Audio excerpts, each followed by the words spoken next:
அன்புள்ள நட்பு சொந்தங்களுக்கு வணக்கம். தமிழ் ஸ்டோரி பாக்ஸ் பேரடைஸ்ல இருந்து இந்த யூடியூப் சேனல்ல இருந்து நம்ம ரெகுலரா கதைகள் கொடுத்துட்டு இருக்கோம். உங்களுக்கு பிடிச்ச மாதிரி கதைகள் வந்துகிட்டே இருக்கு. அது எல்லாம் கேட்கணும் அப்படின்னா நீ சப்ஸ்கிரைப் பண்ண கிளிக் பண்ணிடுங்க. அப்படி உங்க ஃப்ரெண்ட்ஸுக்கு ஷேர் பண்ணுங்க. இந்த வீடியோல இருக்கக்கூடிய கதையும் கேட்டுட்டு ஒரு லைக் பண்ணிட்டு உங்க ஃப்ரெண்ட்ஸுக்கு எல்லாம் கண்டிப்பா ஷேர் பண்ணுங்க. திரும்ப நான் கேட்டுக்கிறேன். ஏன்னா நம்ம கேட்கக்கூடிய ஒரு கதை சில விதத்துக்கு பயன்படட்டும். ஏன்னா அது மாதிரியான ஒரு கதை தான் இந்த வீடியோல இருக்கு. கண்டிப்பா உங்களுக்கு பிடிக்கும். கேட்கலாமா? தென்கட்சி கோ. சுவாமிநாதன் அவர்கள் எழுதின, ஏன்னா அவ்வளோ பாப்புலரான ஒரு எழுத்தாளர்னு சொல்லலாம். அல்லது செய்திகள் சொல்லக்கூடியவர்னு சொல்றான். அவரை பத்தி என்ன சொல்றதுன்னே தெரியல. அந்த அளவுக்கு ரொம்ப ரொம்ப பிரபலமானவர்.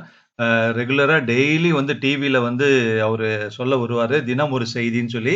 ஒரு செய்தி சொல்றாரு அப்படின்னா, உடனே அந்த டைரக்ட்டா அந்த செய்தி சொல்லிட்டு முடிச்சிட மாட்டார். ஒரு சின்ன குட்டி கதைய சொல்லி தான் அதுல அருமையான ஒரு கருத்தோட சொல்லுவாரு. அந்த கதை கூட எப்படி இருக்குன்னா, ஒரு நகைச்சுவை உணர்வு ஓடி இருக்கும். அதனோட இழையோடி இருக்கும். டோட்டலா அதுல பொதிஞ்சு இருக்கும்.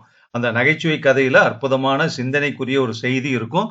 அந்த வகையில அவருடைய ஒரு செய்தி டிவியில அந்த குறிப்பிட்ட நேரத்துக்கு வருது அப்படின்னா, அந்த ஒவ்வொரு வீட்லயும் இருக்கக்கூடிய டிவிக்கு முன்னாடி அந்த குடும்பத்து உறுப்பினர்கள் அத்தனை பேருமே உட்கார்ந்து கேட்ட காலங்கள்லாம் உண்டு. அது இன்னைக்கு இருக்கக்கூடிய இளைஞர்களுக்கு தெரியுமாங்கிறது தெரியல. அந்த சார்புல இந்த தென்கட்சி கே. சுவாமிநாதன் அவர்களுடைய கதைகள் இங்க நான் சொல்றதுல ரொம்ப ரொம்ப சந்தோஷம். ஸோ கேட்டதில் பிடித்த கதை ஒரு கதை இப்ப இந்த வீடியோல கேட்க போறோம். கடவுள் அனுப்பி வைத்தாரா அப்படிங்கறத அந்த கதையினுடைய தலைப்பா கொடுத்திருக்காங்க. ஓகேவா? சிரிக்க வைத்து சிந்தனையை தூண்டும் கதை. ஒரு ஊருக்கு ஒரு புதிய மனுஷன் ஒருத்தன் வந்திருக்கான். எங்க இருந்து வர்ற அப்படின்னு அந்த ஊர்ல இருக்கிறவங்க எல்லாம் கேட்டிருக்காங்க. நான் தேவலோகத்துல இருந்து வர்றேன்னு சொல்லியிருக்கான். கேட்டவங்க எல்லாம் சிரிச்சுட்டாங்களாம். உன்னை யார் இங்க அனுப்பி வச்சது அப்படின்னு கேட்டிருக்காங்க. கடவுள் தான் என்னை அனுப்பி வச்சாரு அப்படின்னு சொல்லியிருக்காரு. அவன் கேட்டவங்களுக்கெல்லாம் திரும்ப திரும்ப சிரிப்பு. ஓ, புத்தி சரியில்லாதவன் போல இருக்கு அப்படின்னு அவனை புரிஞ்சுக்கிட்டு அவனை கொண்டு போய் கோயில்ல கொண்டு போய் கூட்டிட்டு போயிருக்காங்க ஒரு கோயிலுக்கு. அந்த கோயில் என்ன கோயில் அப்படின்னா, மனநலம் பாதிக்கப்பட்டவங்களை எல்லாம் தெளிய வைக்கிற ஒரு கோயில். அந்த கோயில்ல இருக்கக்கூடிய ஒரு கல்மண்டலத்துல இருக்கிற தூண்ல இவனை கட்டி போட்டுட்டாங்க. அப்ப அவன் சிரிச்சிருக்கான். ஏன் சிரிக்கிறேன்னு கேட்டிருக்காங்க. என்ன அனுப்பி வைக்கிற போது கடவுள் இதான் சொன்னாரு, இப்படியெல்லாம் நடக்கும்னு அப்படின்னு சொல்லியிருக்கான். எப்படியெல்லாம் நடக்கும்னு சொன்னாரு அப்படின்னு மத்தவங்க எல்லாம் கேட்டிருக்காங்க. என்ன கட்டி போடுவாங்க, கைகொட்டி சிரிப்பாங்க, நல்லா சொன்னாரு கடவுள். அவர் சொன்னபடியே தான் இப்ப நடக்குது. அதனால நான் அவருடைய தூதன்கிறதுக்கு இதை விட வேறு என்ன ஒரு ப்ரூஃப் வேணும் அப்படின்னு கேட்டிருக்கான். மக்கள் எல்லாம் யோசனை பண்ணியிருக்காங்க. சரி, இப்ப நீ என்னதான் சொல்ல வர்ற அப்படின்னு அவங்ககிட்டயே திரும்ப கேட்டிருக்காங்க அந்த ஊர் மக்கள்லாம். நம்புங்க, நான் ஒரு தீர்க்கதரிசி, கடவுளால இங்க அனுப்பப்பட்டவன், உங்களுக்கு கைட்லைன் பண்ண வழிகாட்டுறதுக்கு தான் இங்க நான் வந்திருக்கேன் அப்படின்னு சொல்லியிருக்கான். மக்கள்லாம் அதை கேட்டுட்டு இருக்கிறப்போ பின்னாடி இன்னொரு சிரிப்பு சத்தம் கேக்குது. இவன் சிரிச்சதை விட பலமான சிரிப்பு சத்தம் கேட்டுது. எங்க இருந்து அந்த சத்தம் வருது அப்படின்னு சொல்லிட்டு அந்த ஆளு பின்னாடி திரும்பி பார்த்திருக்கான்.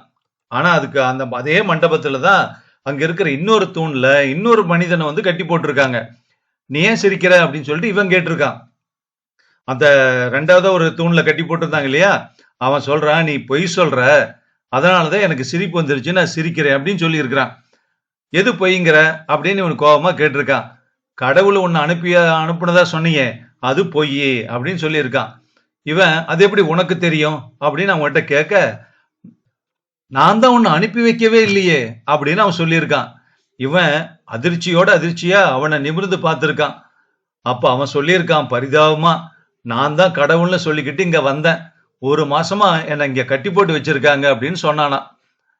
நண்பர்களே, நானே கடவுளின் தூதன் என்கிறார்கள் சிலர், நானே கடவுள் என்கிறார்கள் சிலர். உண்மையான கடவுள் எங்கதான் இருக்கிறார்? ஒரு ஆளு ஒரு ஞானிய ஒருத்தரை தேடிட்டு போய் நான் கடவுளை சந்திக்கணும் அப்படின்னு சொல்லியிருக்கான். அவருக்கு அந்த ஞானி கோபம் அவன் கன்னத்துல பலார்னு ஒரு அறை அரைஞ்சிருக்காரு. இவன் பயந்து ஓடியே போயிட்டானா. அப்ப ஞானியோட பக்கத்துல இருந்தவங்க எல்லாம் ஞானி கிட்ட கேட்டிருக்காங்க, அவனை ஏன் சாமி அரைஞ்சிங்க அப்படின்னு. அவன் ஒரு பைத்தியக்காரன், அதனாலதான் அவனை அரைஞ்சு அப்படின்னு சொல்லியிருக்காரு. அப்படியான்னு எல்லாத்துக்கும் ஆச்சரியமான்னு கேட்டிருக்காங்க. ஆமாப்பா, அவனையே அவன் தேடிக்கிட்டு இருக்கான் அப்படின்னு சொன்னாராம். இந்த கதையை ஒரு நிமிஷம் நாம ஒரு சிந்தனையில வச்சு பார்த்தோம் அப்படின்னா, கடவுள் பேரை சொல்லிட்டு எவ்வளவு பேர் ஏமாத்துறாங்க. அப்ப யாருதான் கடவுள் அப்படிங்கிற மாதிரி எல்லாம் நம்ம சிந்தனை மனசுக்குள்ள வரும்.